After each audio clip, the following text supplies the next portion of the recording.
সড়ক দুর্ঘটনা ঘটলে আসলে কাকে জানাতে হবে তা নিয়েই সংশয়ে থাকেন দুর্ঘটনার শিকার আর কাছাকাছি থাকা মানুষজন। বর্তমানে হাতে হাতে মোবাইল থাকলেও জরুরি সাহায্যের জন্য এখনো কোনো বিশেষ নম্বর চালু করা যায়নি, যেখানে জানালেই মিলবে কাঙ্ক্ষিত সেবা। এমন অভিযোগ করে বিশেষজ্ঞরা বলছেন, সড়ক দুর্ঘটনার ক্ষয়ক্ষতি কমাতে এর বিকল্প নেই। সড়ক দুর্ঘটনা পরবর্তী সেবা বা ট্রমা ব্যবস্থাপনা নিয়ে রোকন উদ্দিনের 4 পর্বের ধারাবাহিকের আজ থাকছে শেষ পর্ব। ক্যামেরায় ছিলেন জামাল হোসেন। বলা হয় দুর্ঘটনা দৈব ঘটনা, কিন্তু বেশিরভাগ সড়ক দুর্ঘটনাই ঘটে নির্দিষ্ট কয়েকটি কারণে, যার অন্যতম চালকের অসতর্কতা। উন্নত দেশগুলোতে এমন দুর্ঘটনা ঘটার মিনিট কয়েকের মাঝেই ছুটে আসে উদ্ধারকারী দল। আহত মানুষ যেন আর কোনো আঘাত না পান, সে চেষ্টাই থাকে সবার আগে। এর মাঝেই চলে আসে বিশেষ অ্যাম্বুলেন্স আর চিকিৎসকও, যাতে হাসপাতালে যাবার পথেই খানিকটা চিকিৎসা সেবা নিশ্চিত করা যায়। বাংলাদেশে আজও এ ধরনের সেবা দেওয়ার উদ্যোগই নেওয়া হয়নি বলে অভিযোগ বিশেষজ্ঞদের।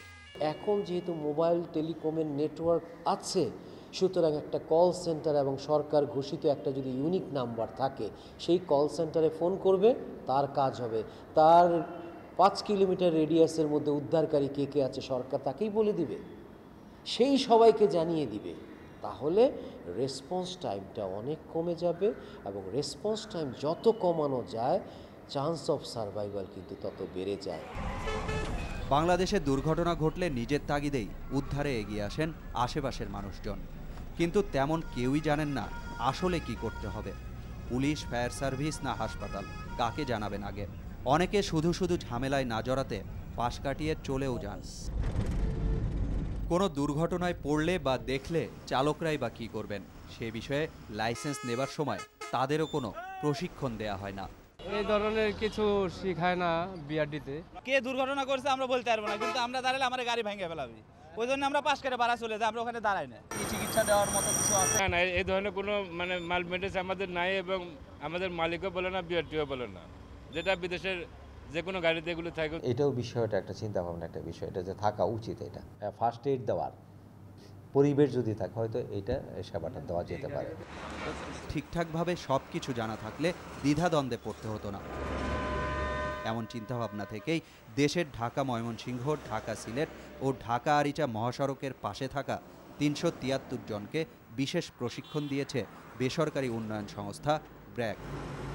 কুমিল্লার দাউদকান্দিতে 75 জনকে একই রকম প্রশিক্ষণ দিয়েছে ট্রমা লিঙ্ক। আগে মনে করেন একটা লোক যখন অ্যাক্সিডেন্ট হইতো বা গাড়িতে যখন আটকা পড়তো, তখন আমরা জোর করিয়া তাকে ধরে নিয়ে আসতাম, কিন্তু এখন ওই ট্রেনিং পাওয়াতে আমরা ওইটা জোর করিয়া কোনো কাজ করব না। যদি গুরুতর অসুস্থ থাকে, তাকে আস্তে করিয়া বার করিয়া তক্তার মধ্যে শোয়া অন্য গাড়ির মাধ্যমে ট্রমা সেন্টারে আনতে হবে। কিন্তু বিষয়টি সারা দেশে ছড়িয়ে দিতে সরকারের উদ্যোগী হওয়া ছাড়া বিকল্প দেখছেন না সংস্থার কর্তা ব্যক্তিরা। আমাদের ইচ্ছে আছে যে 80-র দশকে যেরকম ওরাল রিহাইড্রেশন বা ডায়রিয়ার স্যালাইনের জন্য যে ক্যাম্পেইন হয়েছিল, সেরকম ম্যাসিভ স্কেলে কিছু ক্যাম্পেইন করা, কিন্তু সেটা ব্র্যাক একা করতে পারবে না, সেখানে সরকারের সহযোগিতা খুব দরকার। লোকাল প্রাইভেট ফ্যাসিলিটি যারা আছে তারাও যদি এগিয়ে আসে উইথ আন্ডার গভর্নমেন্টস কোঅর্ডিনেশন, সেটাও কিন্তু অনেকটা সম্ভব, কিন্তু কেউই কোঅর্ডিনেট করছে না, এটা ব্যাপারটা উদ্যোগই নিচ্ছে না। ওইখানেই হচ্ছে বড় চিন্তার বিষয়। পাশাপাশি প্রতিষ্ঠার এত বছর পরও এসব বিষয়ে সরকারি উদ্যোগেই গঠিত কমিটিগুলো কেন কার্যকর হলো না, তা নিয়েও প্রশ্ন তাদের।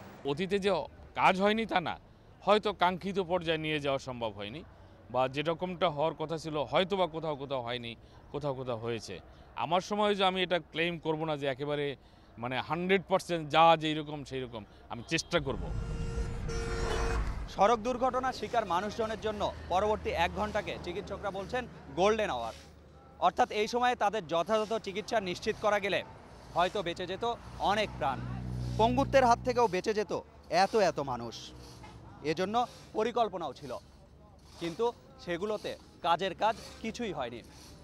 তারপরও সেই পরিকল্পনাগুলোর দিকেই তাকিয়ে থাকা ছাড়া আপাতত কোনো উপায় হাতে নেই বলেও মনে করছেন সড়ক দুর্ঘটনা প্রতিরোধের সাথে সংশ্লিষ্ট মানুষজন আর সংস্থাগুলো।